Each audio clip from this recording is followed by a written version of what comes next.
Hello, esteemed principal, honorable chief guests, dignitaries, teachers, TEDx speakers, and fellow learners. I'm Samanyu Misra, and as curator of today's event, it is my absolute pleasure to welcome you to TEDx JBC in Oshiwara, where ideas are born, minds are expanded, and connections are made. For those of you unfamiliar with TEDx, let me take a moment to set the stage. TEDx is a platform designed to bring people together to share ideas worth spreading.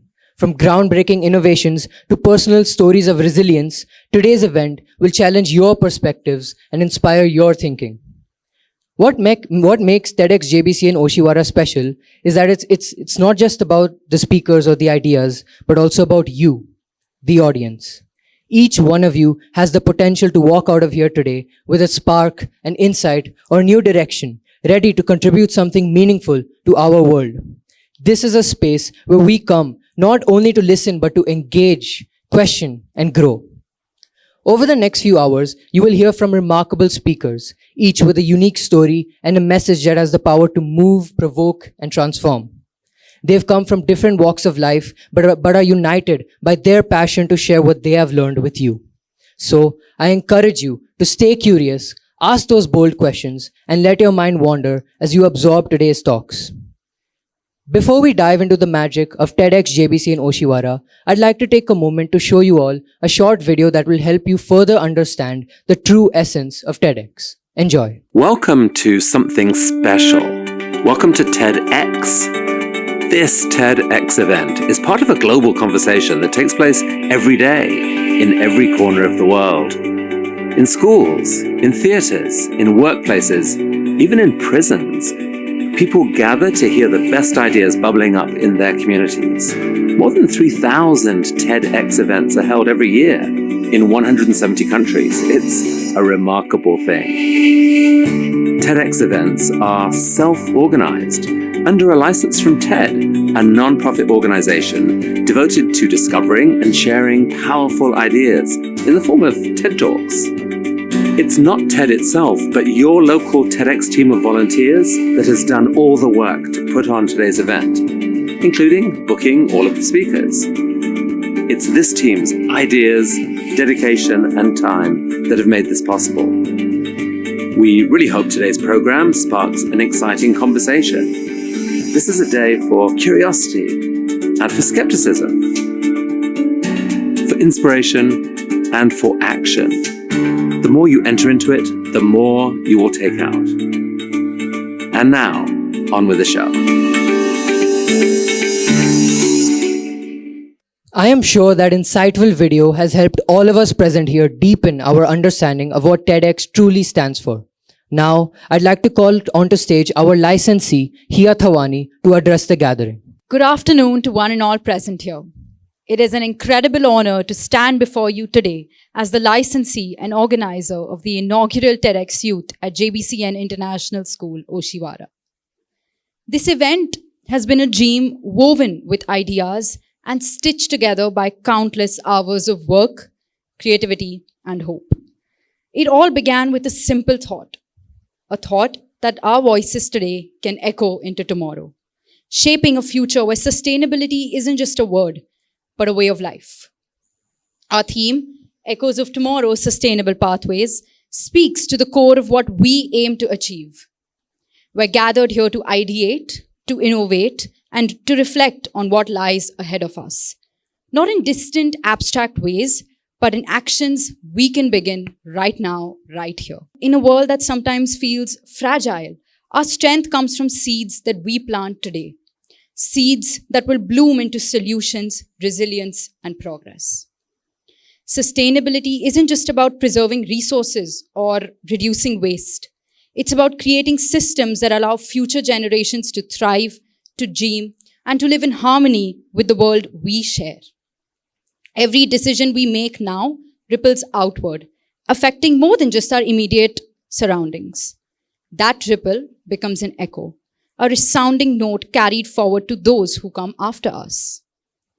This event is not just about sharing ideas, but about sparking conversations, challenging perspectives, and most importantly, inspiring actions. Each speaker you will hear from today brings their unique vision, experiences, and solutions for creating a sustainable world.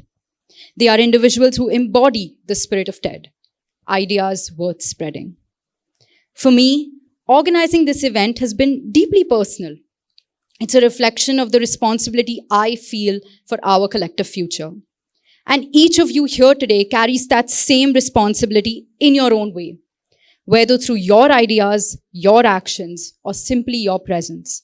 You are part of that echo, and together we are creating a symphony that will resonate long after we leave this room. Today's speakers embody the spirit of this theme. They come with stories of innovation, resilience, and a deep sense of duty towards the future. They remind us that while challenges we face may be immense, the potential for solutions is even greater. As we embark on this journey of shared learning and inspiration, let us keep in mind that the echoes we create today have the power to shape the world of tomorrow. So let's speak, listen, and ideate with purpose.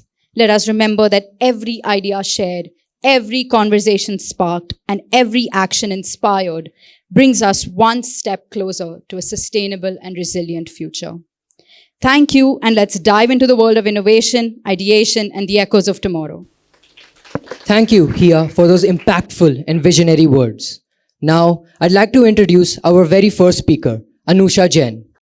Anusha is a 9th grade student and a proud JBCNite for 11 years. She is an equestrian by hobby and a drummer in the school band. Her interest in sports has led her to becoming a medalist in swimming as well as a level 2 aerialist. An earth lover since a very young age, she has participated in fundraisers for animal welfare. She has been instrumental in reducing the use of disposables by starting the practice of zero waste potlucks in school. Anusha believes that everyone has the power to make a small change that can snowball into monumental shifts. Today, she is here to share with you the power of one. When each of us makes small changes, together we can make a large difference. Let's have a huge round of applause for Anusha Jain.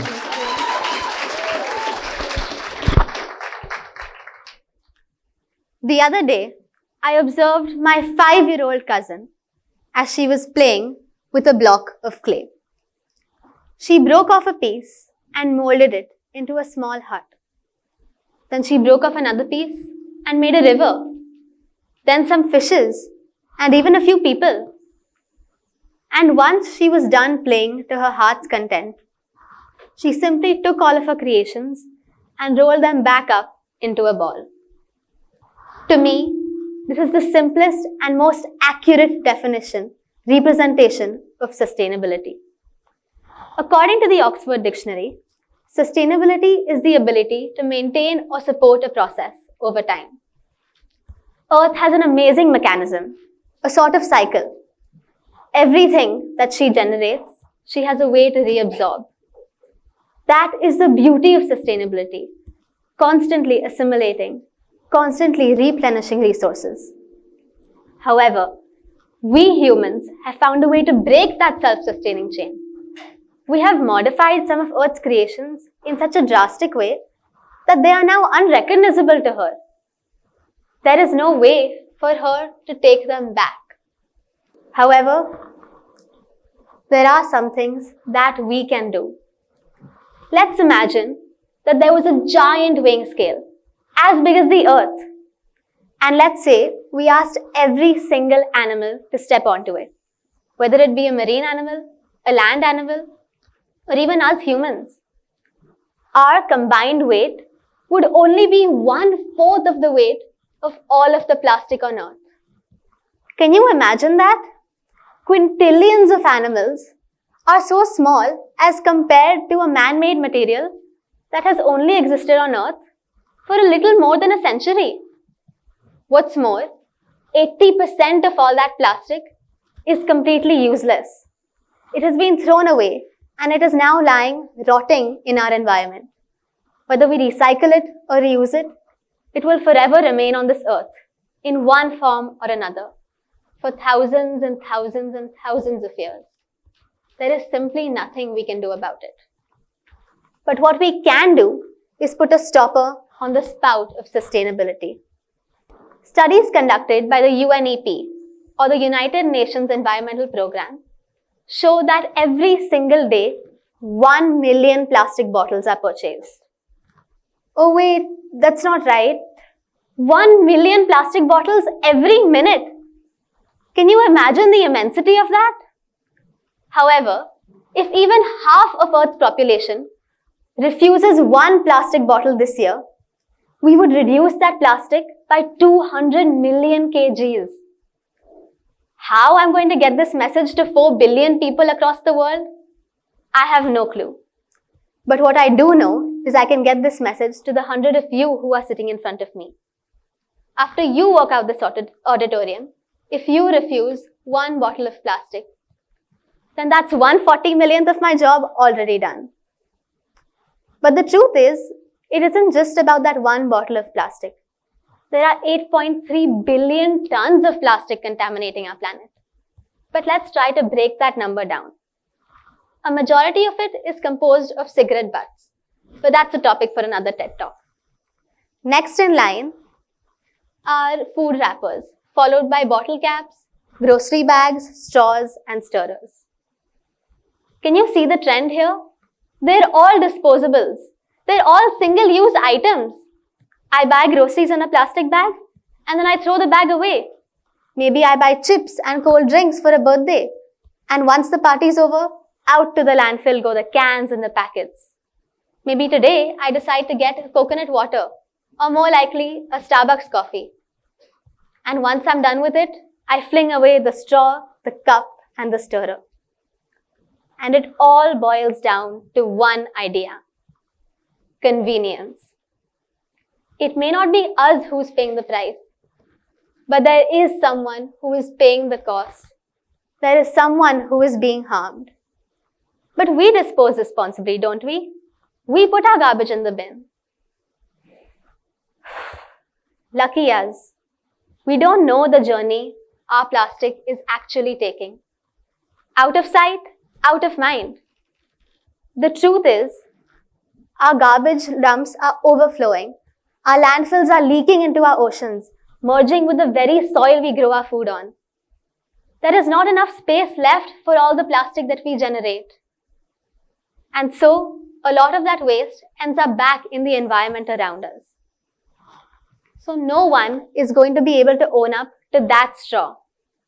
And therefore, we have no one to blame for the fact that we consume a credit card's worth of microplastics every single week.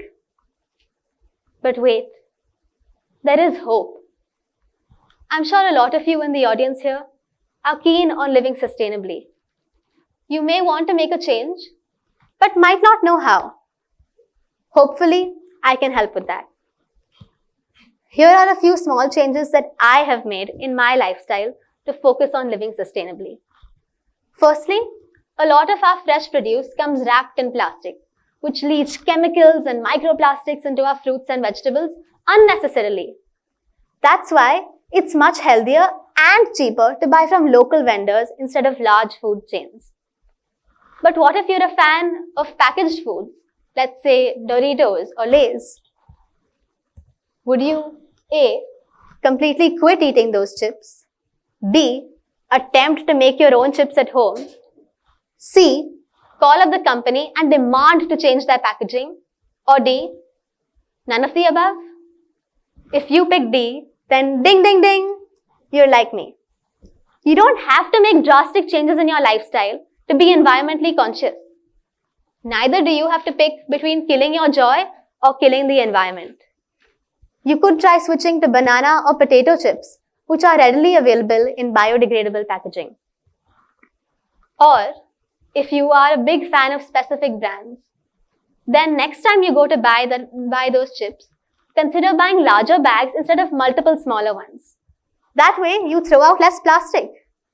And if you do end up buying a lot of small packs, then there are many organizations I know that will be happy to take that plastic off your hands and upcycle them into new products. You can shake a mountain if you want to cause an avalanche. Or you can simply find the right place to drop a snowflake. Just last week, my grandmother's society was experiencing a water shortage.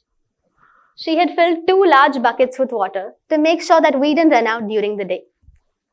When I went to have a bath, I was extremely cautious. making sure I didn't waste a single drop of water.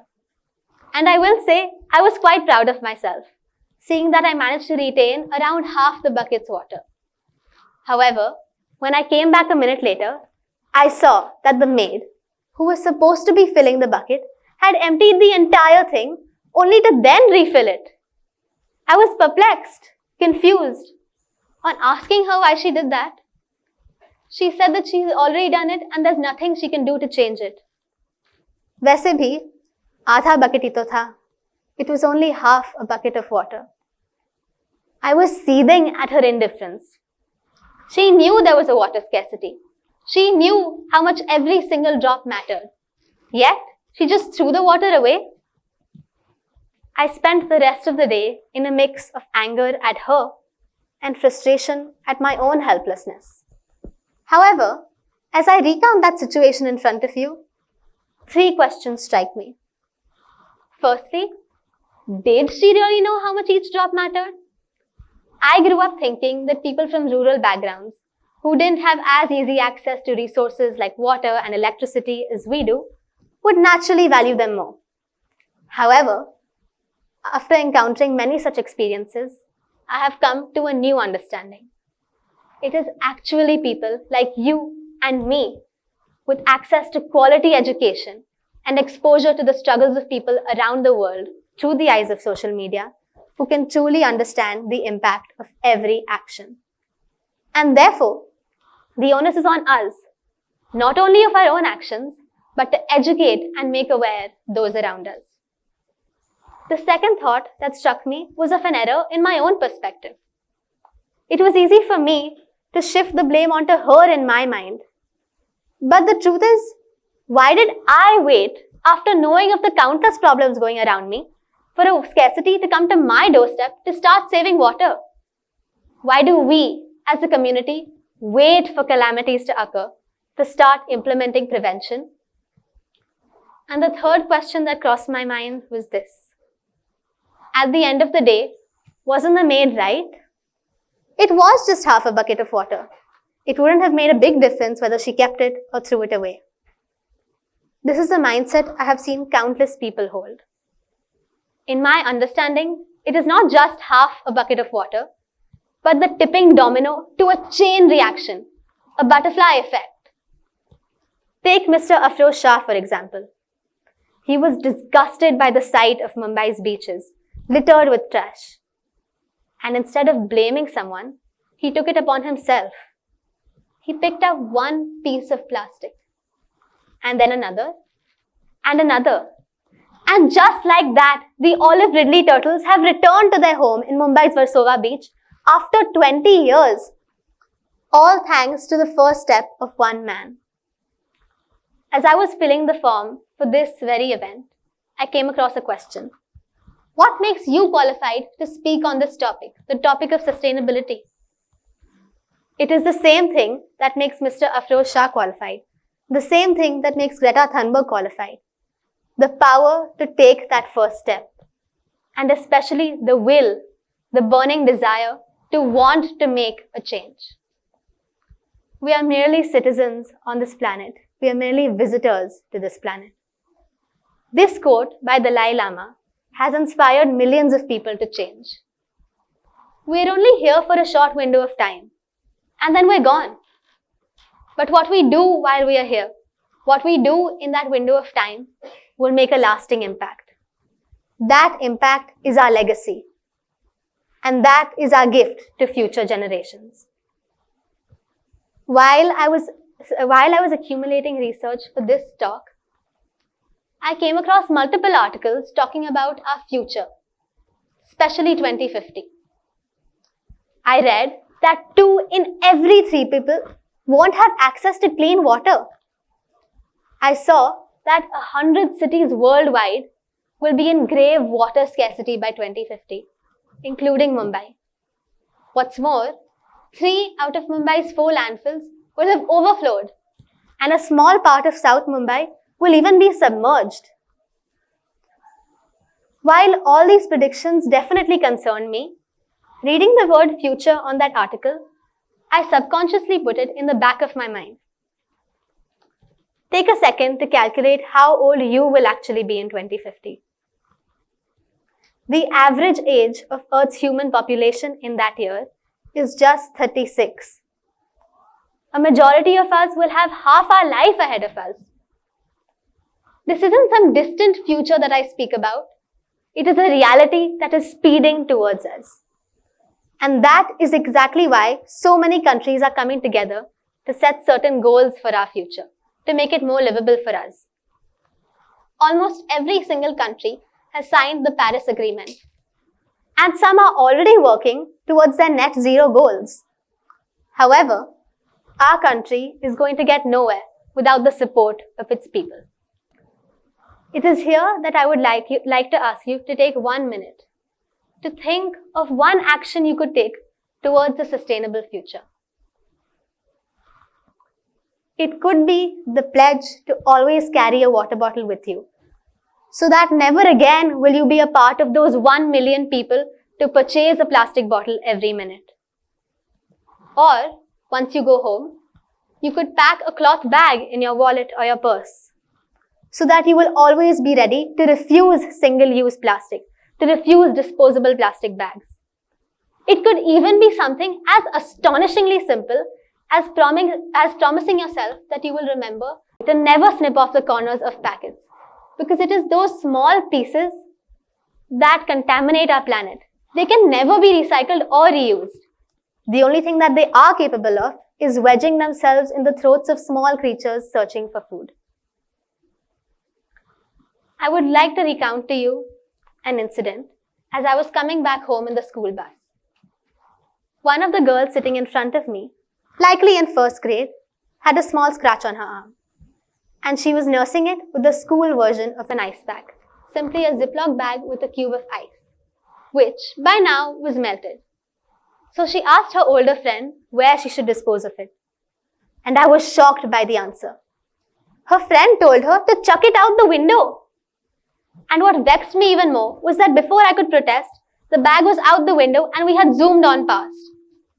On asking her why she chose to dirty the roads, her reply was this: "Ek hi bag hi to tha. It was just one Ziploc bag. And we can't dirty the bus." It is this kind of thought process that astounds me and angers me. Nevertheless, let's take a step back and look at this from a bird's eye view, or more accurately, a satellite's perspective. Let's say that, fair enough, she didn't want her bus to be dirty, a bus that she rides in every single day. But now, that packet was dirtying a street that I pass by every single day. So let's say I take that packet and I throw it onto another road. But now, that plastic bag is still my problem because it is still in my city. So I take the bag and I throw it out of my city. However, it is still in my state, a state which I pay taxes to make sure is kept clean. So I take the Ziploc and I throw it outside the state boundaries. However, it is still in my country, my India, my Bharat, a country which I have a duty to keep clean and a right to see clean. So finally, I take the bag and I throw it out of my country. The fact remains that it is still a part of my earth, contaminating my world. The point I'm trying to make here is, we cannot throw anything away. There is no away. Wherever that bag is, it will always remain a part of my world, and it will always be my responsibility. It is this crucial sense of belonging that has the potential to spark change. What if we felt obliged to keep our planet clean the same way we keep our houses shining? Imagine the magnitude of the change that could bring about. That shift of perspective from his to mine, from theirs to ours, has the potential to bring about a big shift in the world. Thank you.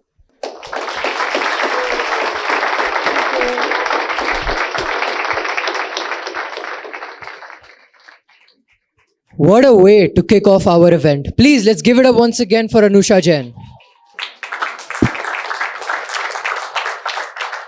Our next speaker of the day is Rajnandani Chakravarti. Rajnandani is a passionate advocate for sustainability and a force of creativity and compassion. As a professional dancer trained in jazz, ballet, and Bharatnatyam Visharad, Rajnandani has mastered the art of rhythm and grace. When not dancing, you'll find her making waves in community outreach, whether it's her menstrual awareness or anti-drug campaigns. She's also an equestrian, a movie buff, a music lover, and a fashion enthusiast. Today, she's here to blend her love for fashion with her commitment to the environment, talking about the pressing need for sustainability in the world of fast fashion. Let's give it up for Rajnandani Chakravarti.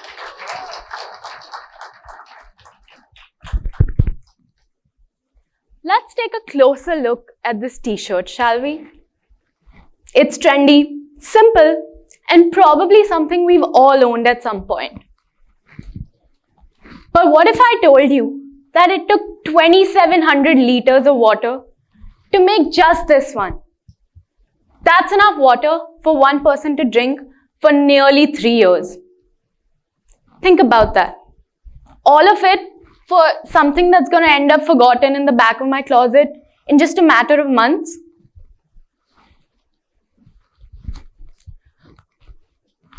Why do we let this happen?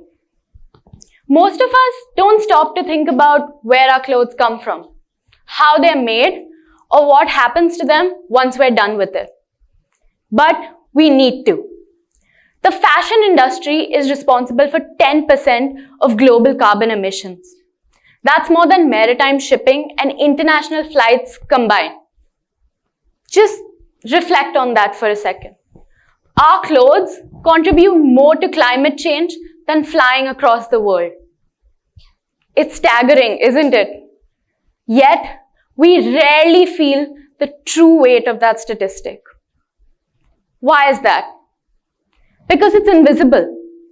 We don't see the water wasted, we don't see the carbon emissions, and we don't see the landfills piled high with clothes that will outlast us by centuries. But we need to, because ignorance doesn't make the problem go away. Today, I'm going to show you how fast fashion has quietly crept into our lives, how it's damaging our planet, and most importantly, how we can flip the script and make more sustainable choices without sacrificing style. Let's look at some facts. The fashion industry is responsible for 10% of global carbon emissions, and it's on track to use up to 25% of the world's carbon budget by 2050 if we don't make some serious changes. That's a quarter of our carbon emissions just from what we wear. And that's not all. 85% of all textiles end up in landfills every year. That is 21 billion tons of clothing waste. And most of this isn't even biodegradable. Synthetic fabrics like nylon and polyester can take up to 200 years to decompose. So every time we throw out that cheap polyester top just because a trend has passed, we're leaving a mark on our planet that will last centuries. We've all heard the term fast fashion. But what exactly is it? Fast fashion is a system designed to make us consume more and think less. It's a system where brands produce high volumes of clothing at low costs, allowing consumers to stay on trend at a rapid pace. Think about your favorite brands like Zara, H&M, Urbanic. They churn out new collections on a weekly basis. We're conditioned to believe that new is better, that staying on trend and staying fashionable requires constantly updating our wardrobes and endless shopping. But at some point, we need to stop and ask ourselves, at what cost? During the pandemic, like many of you here, I spent hours scrolling through online stores, adding items to my cart and buying clothes that I absolutely didn't need. Then one day, I stared at my stuffed closet and thought to myself, most of the clothes I own don't mean anything to me. They're meaningless, they're just material items. So I decided to do something about that. I decided to make a change. I started my own online thrift store called Restyle, selling gently used pre-loved clothes and donating all the profits to an NGO supporting women's education. To my surprise, people loved it. Not just because it was a sustainable alternative, but because every piece of clothing was unique. Each item had a story to it. Now let's break down the environmental damage of fast fashion. Remember the 2,700 liters of water for this t-shirt? Well, to make a single pair of jeans requires 7,500 liters of water. Yeah, think about that for a second. One pair of jeans is equal to 7 years worth of drinking water. Cotton, a main component in various clothing items, is a rather thirsty crop. The Aral Sea in Central Asia was once the 4th largest lake in the world, and now it's a dried up wasteland, largely due to cotton farming for the fashion industry. But it isn't just about water. Over 8,000 chemicals are used to convert raw materials into textiles. These chemicals seep into our waterways, poisoning our marine life and destroying habitats. Then we have microplastics.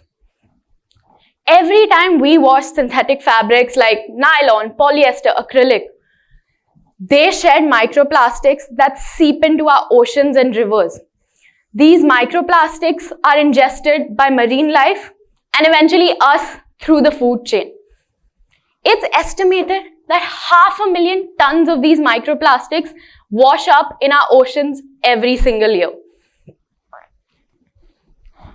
But the damage isn't just environmental. There's a human cost to fast fashion. The majority of garment workers are women, often working in unsafe conditions for incredibly low wages. Factories that prioritize low costs and speed often neglect worker safety.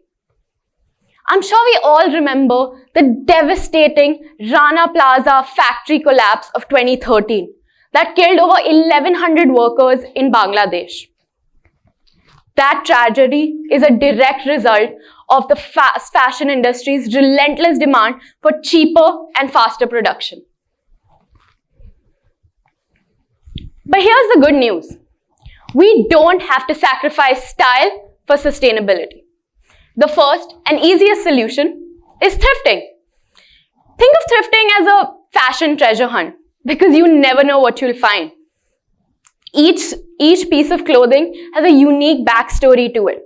And because you're not buying new, you're drastically cutting down on the demand for more production, which results in fewer resources used, less waste, and less pollution.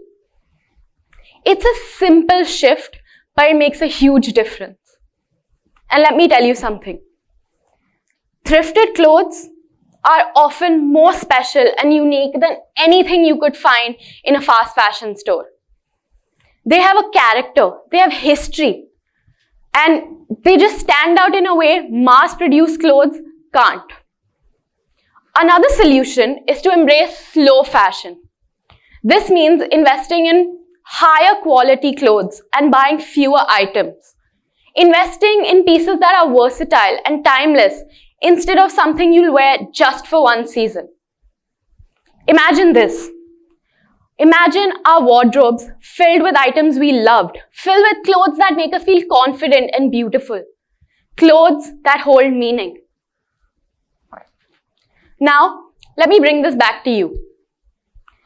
I want you to ask yourself the next time you go shopping, pick up a piece of clothing and really think about it. Is this something that I would wear for multiple seasons? Is this something that makes me feel confident? Is this something that I want in my closet? Is this something that reflects my values? If the answer is no, you may want to rethink your purchase. We as consumers hold the power to change this industry. We have consumer sovereignty and we must exercise it. Every purchase is a vote. So let's vote for a more sustainable future. One where our closets are filled with items we love and wear repeatedly, rather than ones that are harming our planet. You see, the beauty of this revolution is that it's achievable right now. It's possible because it's right here in our closets and in our choices. Imagine if all of us here this week made just one sustainable choice. Instead of going for something fast and cheap, we opted for higher luxury items, or we bought something secondhand. All we have to do is make conscious choices, support ethical brands, and break free from the toxic cycle of fast fashion. We don't have to sacrifice style for sustainability. We can love fashion and our planet at the same time. The change is in our choices. The wardrobe revolution starts with us. Are you in? Thank you.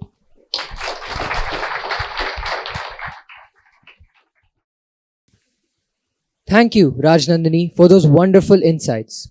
Now, we move on to our third and final speaker of the day, Anubhav Kumar. Anubhav is a distinguished researcher and entrepreneur with affiliations to premier institutions such as IIT Bombay and IIT Madras. Currently interning at IIT Bombay's Research Hub for Green Energy and Sustainability, he is engaged in innovative projects integrating AI and data science. Anubhav is also the founder of Project Anubhav and Green Guard Alliance, focusing on community service and environmental sustainability. With the published book, Whispers of Anubhav, and significant contributions to social forestry and sustainable practices, his work reflects a commitment to addressing global challenges through intellectual diversity, collaborative teamwork, and an entrepreneurial spirit. And his talk is sure to leave you with new insights. Let's welcome Anubhav to the stage. My name is Anubhav Kumar. I am 18 years old and I'm currently a student of IIT Madras. I am a published author of the book Whispers of Anubhav. I'm also a published researcher in 2 journals where I was the youngest researcher to have ever been published. And sustainability is something that's very close to my heart. You see, when we talk about sustainability, the word itself was first coined and properly popularized in the year 1972. What's even interesting is the fact that then in 2012, the United Nations came together to come up with the 17 Sustainability Development Goals for us. As we stand here in 2024, even now, when I say sustainability, it rings a bell in your head. What's interesting about this word is that the word sustainability itself has sustained for so many decades. And it's probably going to have to sustain for decades more along the way, considering the path that we're on right now to achieve these goals. You know, as an engineer myself, I always like to come up with innovative solutions to any problems that are at hand. The problem statement here essentially is about achieving these sustainable development goals. And as someone who belongs to Generation Z, I like to think of innovative solutions which are trendy and up and coming. So I'm going to ask a riddle to the audience here. What is something that is present in this room with us right now? It's probably going to follow you back into your car, definitely going to follow you back home. And most importantly, it follows you all the way to your desk. You know, the answer to a question like this 20 to 30, 40 years ago would have been something rhetorical, something like nature's gift, like oxygen or atmospheric gases. But you know, as an 18-year-old in 2024, in the 21st century, my response to this is data. Loads and loads of data. Whether you like it or not, it's all around us. In fact, I could also say that you and I are simply data as well. I mean, to large corporations and governments and policymakers, we are simply a statistic. We are a number or a binary value that is there in their spreadsheets and data sets and Cloudflare. In a few years, I'll probably receive my degree from IIT Madras. Someone in the audience over here might become the next millionaire or the next big Olympics player that our country needs. But you know what's common about all 3 of us? We are all simply statistics. Sorry, I meant humans. And you know, as humans, what is the sort of future that we're looking forward to? Is it a technologically advanced future? Or is it one which is extremely financially stable, where our country's GDP is growing by leaps and bounds? My response to this is that it should be both. And that is exactly why the future that I'm looking forward to is sustainable. And I've realized that the only way we can achieve a sustainable future is if we implement AI and data science into our industries. I'm going to start with an example so you get a better idea of what I'm talking about. Let's talk about agriculture. From a very young age, at least in India, they teach us how agriculture is the backbone of our economy. And there's no doubt to it. I mean, the facts are right there. India is the world's largest producer of milk, pulses, and jute. It is the second largest producer of rice, wheat, and sugarcane. These are commodities that almost every nation needs almost every single day. And as a nation, we are the largest producers of it. Isn't that prolific? Isn't that so prosperous? Doesn't that show how strong our agricultural sector is? I like to back everything up with relevant data. So I have some data for the audience. That's the GDP of our country. Almost 1/4 of our GDP, which is almost like around 23%, is attributed because of agriculture. What's even more interesting is that when it comes to our employment in our nation, 59%, that's more than half our population that simply relies on agriculture for their monetary gains and for their needs. There's this article I came across by the Times of India, which told us that 270 million tons plus amount of food was generated in our nation. That's the amount of crops that were generated in our nation. And we, as a nation, only require 225 to 230 million tons. Doesn't that bring a smile to your face? The fact that our country only requires around 225 to 230 million tons of food, and we are generating almost 270 million tons? Isn't that prolific? But along with this comes a paradox. Here are some of the most recent news articles that came up regarding India. We have ranked 111 out of 125 countries globally in the World Hunger Index. So isn't that a paradox that we're sitting in between? On one end, we are producing excess amounts of food, and on the other, we have farmers that go to bed hungry each night. The UN also came forward and said that almost 40% of the food that is produced in India goes to waste before it can even reach a consumer. Doesn't that shock you? Doesn't that make you scared? And when I sat and did my research on the same, I found out that one of the main reasons why we were at this standstill was because of statistical errors, data errors. The government also liked to say the fact that, all of this happened because the data wasn't reported properly. There were policymakers who came forward and said that this is just because, India is such a large country, such a huge landmass. How can we equally distribute these resources? And this is exactly when kids like me come into play, because we believe that data science and AI, if embedded into our industries, can take us so forward in life. I mean, think about it. Such a huge issue at a national level, and we leave it to statistical errors. And it is high time that corporations also realize this. Now, speaking of corporations, you might ask me, how can corporations become more sustainable? How can corporations help in a situation like this? Here is when KPIs come into play. Key performance indicators. I believe there are 3 main key performance indicators that can bring any nation or any company or corporation forward, and that's ESG. ESG stands for environmental, social, and governance. These are 3 dimensions or benchmarks that companies, corporations, or countries can follow to actually move forward when it comes to looking at a sustainable future. They are simply, the best part about ESG is that, remember the 17 sustainable development goals that we're talking about? They can easily be arranged in these 3 dimensions, which is exactly why it is so important for us to understand that if there's anyone out there who follows the ESG benchmark, they can achieve sustainability. They can achieve the future that we constantly talk about. But now your question would be, why should companies even look forward to a sustainable future? And we're standing here, I'm giving this TED talk in the financial capital of our country, Bombay. So I knew I had to talk about financial markets and things of that sort and talk about investors.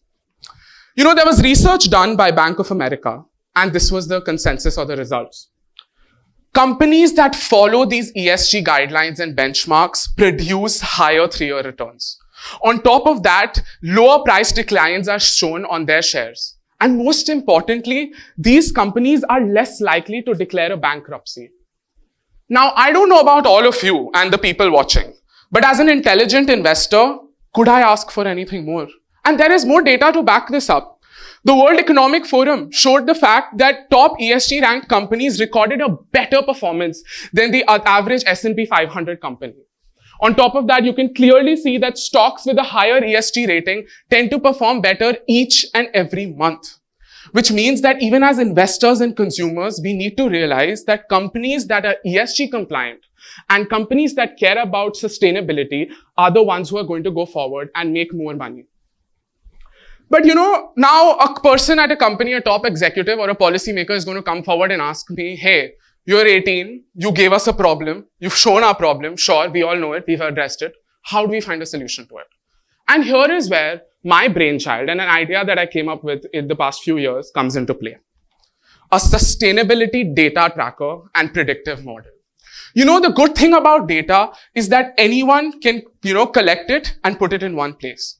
And a sustainability data tracker basically works in a manner where they can truly track the sustainability performance of a company.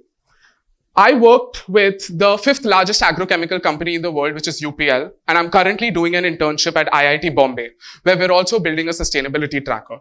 And this is what it might look like. You can clearly see that in this rough idea, you can see how a company can track its progress. It can track the amount of scope 1 and scope 2 emissions. It can track the sort of CO2 footprint that it has, the wastewater it's generating, or the energy that it's consuming. And do you realize why that's important? Because companies and countries and policymakers today stand and they talk about how they want to achieve sustainability. They have a benchmark that they set for themselves that we're going to be this sustainable in 2030. We are going to achieve these targets by 2025. But do they have a starting point? They do not. And that is exactly why we need a sustainability data tracker embedded into our industry, because that gives companies and corporations and countries a starting point. It helps them realize where they truly stand. And when it comes to a predictive model, a field that I'm really interested in is quant. For the ones who don't know, quant or quantitative analysis is something where people look at markets, financial markets, they look at how a company is performing, and then they use AI and machine learning to build a predictive model that can say how a company is going to perform in the future. Now, what's important about this is that anyone who works in these fields can take great advantage of a sustainability data tracker. While the boundaries are endless, these are just a few of the advantages that come with using a sustainability data tracker. I gave you 2 examples, one of a corporation and one of the governance in our country. And a sustainability data tracker can help tackle the problems of both of them. We obviously have data tracking that comes into play. After that, something that's so important is finding areas of improvement. But the minute you start tracking data, and I'm saying this as a data scientist myself, the minute you track data, you find errors. You find problems, and then you can find solutions to those problems using artificial intelligence and machine learning. Tracking progress for investors. This is not just about corporations, policymakers, or top executives. This is about you as investors. This is about you as consumers. And the minute companies invest in a sustainability data tracker is when they will instantly have to show their progress so that investors and consumers can understand where those companies stand. Sustainability reporting. This is one of the most important things that companies need to start doing. In today's times, as a teenager, I want these corporations to tell me where they stand with sustainability. I do not want to buy products from a company that is not sustainable or is not promising a sustainable future. Because the future at hand is my future. And that is exactly why I need all companies that I'm consuming products from to start reporting. Lastly, policy making. This is my favorite. Governments, institutions, policymakers, top investors, top executives, the minute they have access to something like this, they will know where the company stands. They will know the sort of decisions that they need to make in different dimensions of ESG, and they will know how they should move forward when it comes to, tackling issues like the one I highlighted in the start of my talk. I would like to just end by saying that it's time we achieve this 1.5 degrees Celsius target. And the only way we can do that is if we embed AI and data science into our sustainability problems and into sustainability itself. As an 18-year-old in today's times, I see the future ahead of me. I see a long, huge future ahead of me. And what concerns me is that it's only us children that are worried about this future. When will top executives and top policymakers and top governments come forward and actually support the ideas that we have at hand? It's very easy for them to point out the fact that we like to highlight the problems but not come up with solutions. But when we do come up with solutions, where is the response? Which is why I like to say that today as I stand here, it is up to these corporations and policymakers and governments to either be the change, be the part of the change, or simply watch it happen. Because my generation is unstoppable. Thank you. I'm Anubhav Kumar. Thanks for hearing from me. Thank you, Anubhav, for that wonderful talk. I would now like to introduce our chief guest for the day, Dr. Mrityunjay Chaube. Dr. Chaube is a globally recognized expert in sustainability, environmental engineering, and water treatment with nearly 27 years of experience.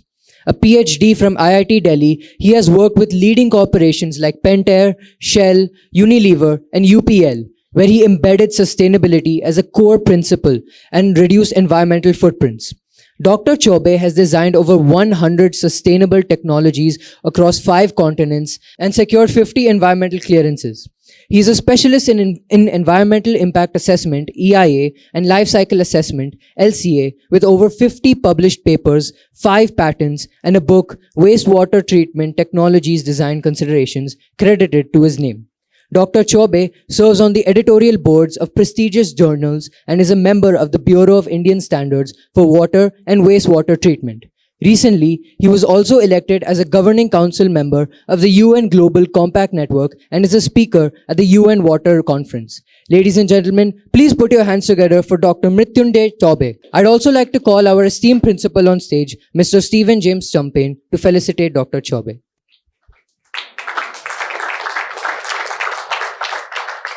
Right.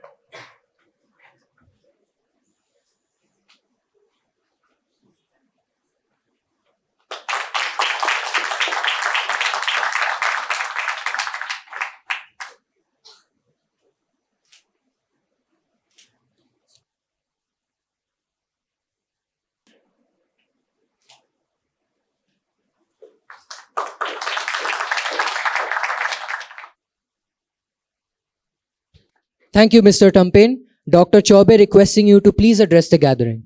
Thank you. Good afternoon to all of you.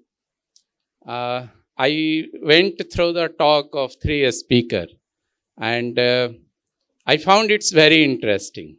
And I am happy that this youth, they be considered as torch bearer of society. And they have in mind related to sustainability and such a good thought they have, and also several messages they have given to us. So I am in the field of sustainability from last 27 years and mainly in the corporates. At this moment, I have 4 roles. One role is with the UPL Limited, that is 5th largest global company and making agrochemicals. So there I am looking globally environment and sustainability. My second role is with the United Nations Global Compact.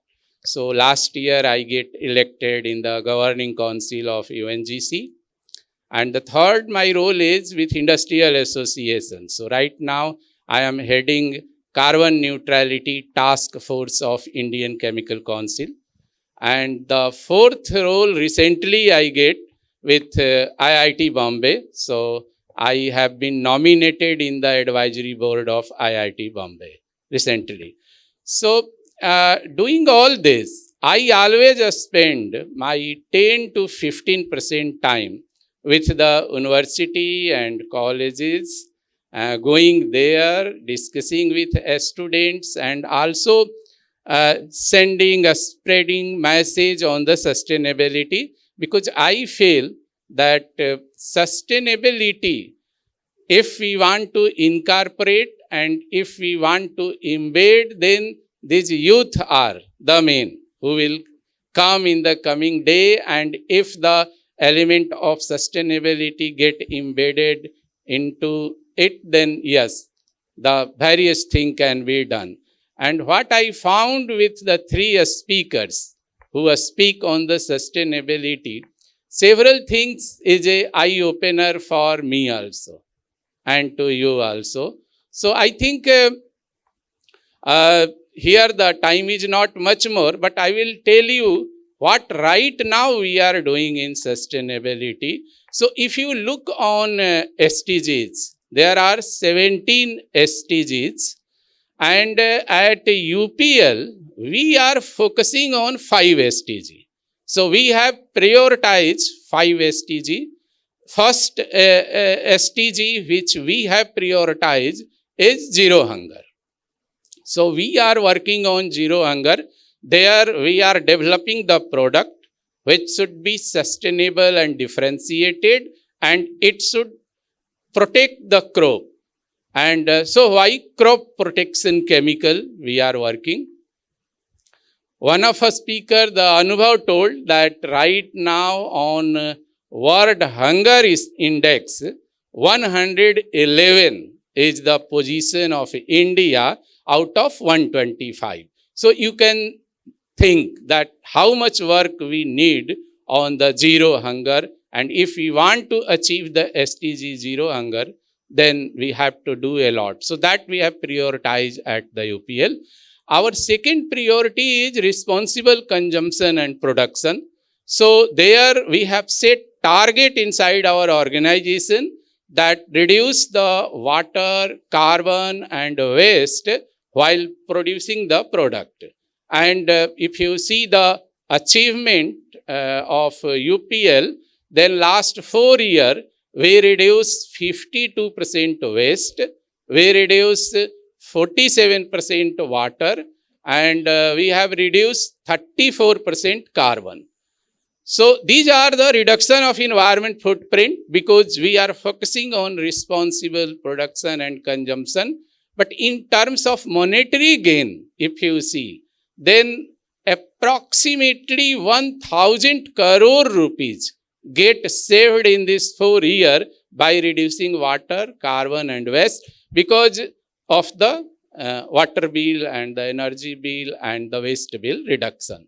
So sustainability is for the profitability of business. So if you see the ESG, environment, social and governance, then environmental vertical, they help us to eco-efficient production, pollution-free environment. S, social vertical help us to have acceptability among the community. And third, G, help us to make us profitable. So sustainability is for pollution-free, acceptable into community, at the same time making business profitable. So I was just talking about the second SDG. Third SDG, we are working on clean and affordable energy. So we are focusing our new and renewable source of energy. I am also heading Green Cell at UPL. So we are developing various technology. Right now we are working on hydrogen energy and several alternative fuel and technology. Fourth SDG on quality education. Right now we are working and we have created one UPL University in the Gujarat. And at UPL University, a lot of courses related to sustainability, environment, and also for experienced professionals we are bringing. So by this way, we are taking various measures to achieve the SDGs, and we are working. Now coming to water subject, just one example I will provide to you that how way of sustainable thinking and sustainable approach help the society to find the solution. Look on the India, just India, and every summer we found that some train is going with the water, and water scarcity is coming from everywhere. If you look at Bangalore city, I found that a lot of our friends are now thinking to move away from Bangalore. They are not buying houses in Bangalore, and when I asked them, they told that water is a big issue because the water availability is very problematic in Bangalore. Even in Mumbai also we face the problem. But just see the data. If you look at India, we required total 3,000 cubic meter water annually. 3,000 billion cubic meter water annually. That is the requirement of India. And look at the water precipitation, rainwater. So on an average, India get 4,000 billion cubic meter in 1 year. So nature has given enough resource. 4,000 billion cubic meter we get every year from the nature, and our requirement is just 3,000 billion cubic meter. But why water scarcity is there? Because when rainfall happen, then we able to catch and store only 1,400 billion cubic meter. Means 1,400 billion cubic meter only we able to catch and store. Rest goes into the sea as a surface runoff. It means 65% rainfall we not able to manage and catch, and that's why we are facing the water scarcity.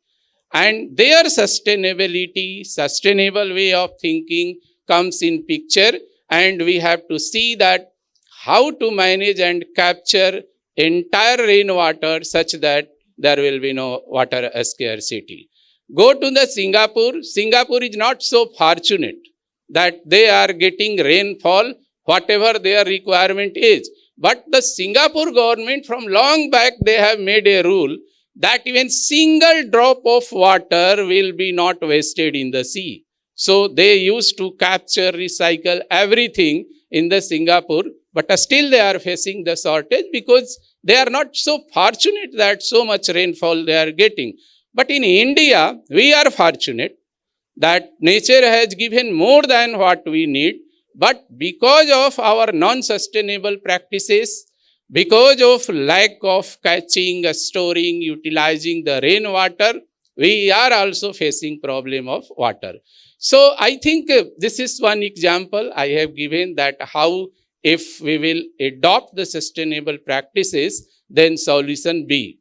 And I think interlinking of river, if we do, rainwater harvesting, if we do, so then we may come out with this problem and the solution can be found. So I think with this, I would like to conclude my talk. Thank you. Thank you to everyone.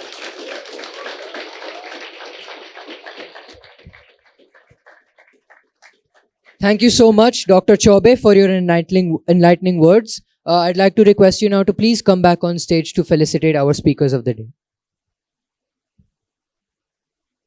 First, we have Anusha Jain.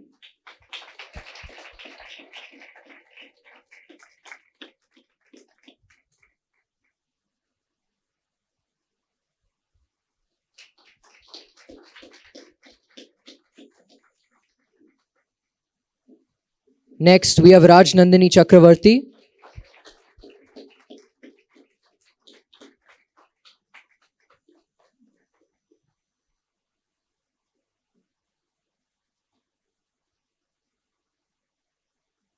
And lastly, Anubhav Kumar.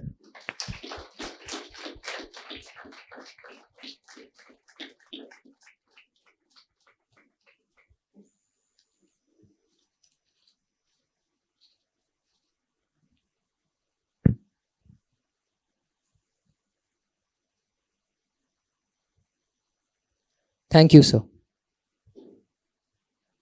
To introduce a special part of today's event, an energetic performance by our senior school band. Let's welcome on stage Torsha Dasgupta, founder and leader of the school band. Her dynamic vocalism makes any audience groove and is a pulsating vibe throughout. Isha Mayadev, who composes herself as tactfully as she does her verses. Ruan Thakkar, whose mastery over the guitar lets him strum out the most scintillating tunes. Unnati Jain, her talent on the keyboard lets her bring melodies to life with the touch of a key. And lastly, Rian Mehta, who's bound to add energy to this performance with his ability to conjure up the most complex of beats on his drum set. Let's have a huge round of applause for our senior school band.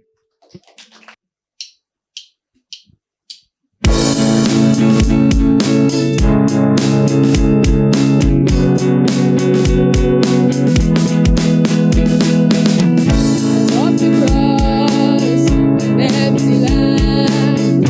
I knew the pathway like the back of my hand. I felt the earth beneath my feet.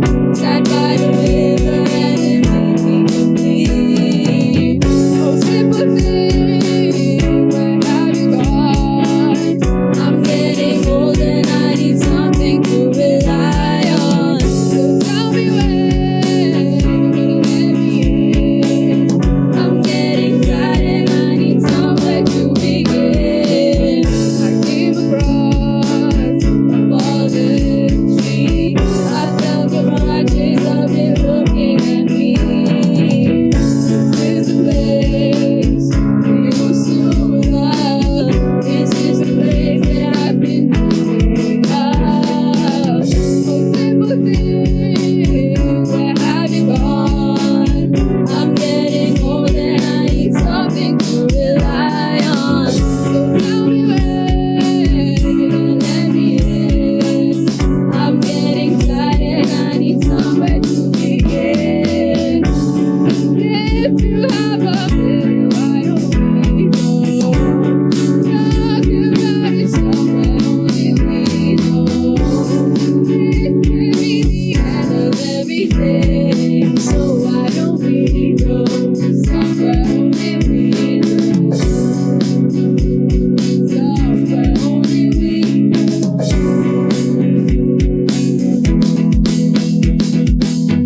Oh, simple thing, where have you gone?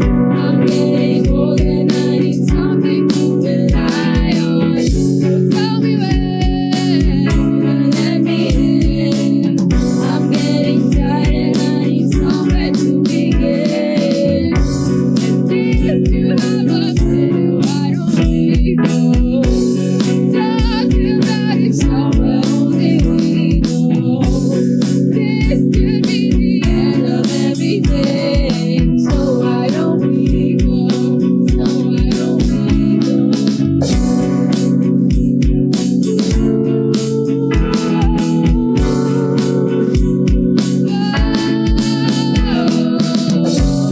This could be the end of everything, so why don't we go somewhere only we know?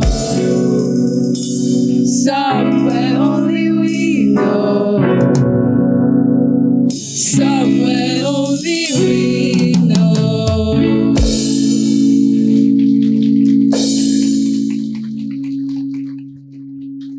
Let's give the senior school band another huge round of applause for that performance. Ladies and gentlemen, today's event is the culmination of sincere hard work and astute dedication of several individuals. For that reason, I would request the licensee, Hia Thawani, to deliver the closing words of today's event. Ladies and gentlemen, as this incredible journey of ideas draws to a close, I stand here with a heart full of gratitude, reflecting on the magic we have shared today. TEDx is more than just a series of talks.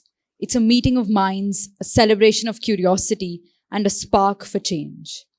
And none of this would have been possible without the many hands and hearts that made it happen. First and foremost, I extend my deepest thanks to my co-organizer, Ms. Maushmi Basu. Your guidance, your unwavering support, and your belief in this vision turned an idea into reality. Together, we dreamed, we planned, and today we stand victorious. Thank you for walking this path with me. To our principal, Mr. Stephen James Tampain, thank you for allowing this platform to thrive in our school. Your leadership nurtured this space for ideas to grow, and your encouragement gave us the strength to push boundaries and reach for the extraordinary. Our incredible teachers in charge, Mr. Rishi Luthra, Mr. Abhinandan Bhattacharya, and Ms. Mayura Kadam Malik. Your mentorship and guidance have been absolutely invaluable. You nurtured this event with care, helping us grow into confident leaders who could take on the world. Behind every smooth running event lies an army of unsung heroes. To Ms. Utkarsha and the entire admin team, thank you for being the backbone of this event. Your meticulous planning and hard work behind the scenes allowed us to shine on stage. To the IT team, you kept the pulse of today alive. Every click, every connection, every seamless transition is a tribute to your expertise. To Ms. Prachi and her communication team, thank you for amplifying our voice, for ensuring that our ideas reached far beyond these walls. You crafted a narrative that made this event resonate with everyone who listened. And then there is my TEDx team. It's been an honor to stand alongside you. As I call your name and appreciate you, I would request you to please come on stage. I would like to offer a heartfelt thank you to our curator. Curating TEDx is no small feat. It requires vision, patience, and the ability to weave together diverse ideas into a narrative that resonates with all. Samanyu Misra, you did this with elegance and precision. Not only did you guide today's experience with your brilliant curation, but you also brought warmth and passion as today's comparer. Your dedication to the heart and soul of TEDx has been inspiring, and it has truly been an honor to work with you. To Isha Maya Dev, Ira Lulla, and Dev Patania, our event managers, you orchestrated today like a symphony, making sure every detail fell into place, every moment ran like a clockwork. I request you to please stay on stage. Our technology wizards, Adhya Goli, please come on stage. Achyutanand Kavinathamai, and Utkarsh Jain. Thank you for your brilliant minds, for ensuring that the spirit of TEDx echoed in every visual, every sound. Ira Mishra, my editorial director, you are the reason the world knows what we are doing here today. Thank you so much. To Tosha Das Gupta, a communications director, and Rudraj Mehta, our marketing director. Your creativity and energy helped share our vision with the world. You ensured our message was bold, clear, and unstoppable. My TEDx team. Can we please have another huge round of applause?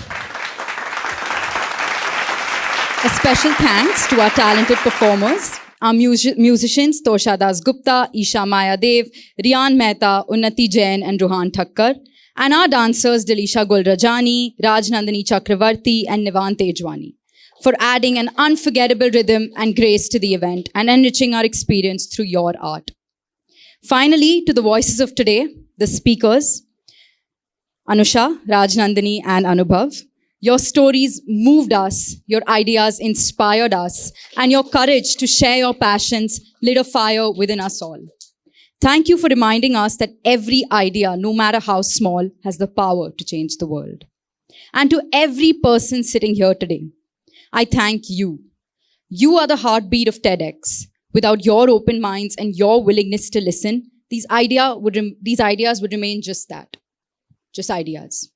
But together, we've turned them into possibilities. As we close this chapter, let's remember that today was not an end, but a beginning. The conversation sparked here, the thoughts ignited, will continue to grow beyond this room. Thank you from the depths of my heart. Here's to dreaming bigger, reaching higher, and always daring to imagine a better world.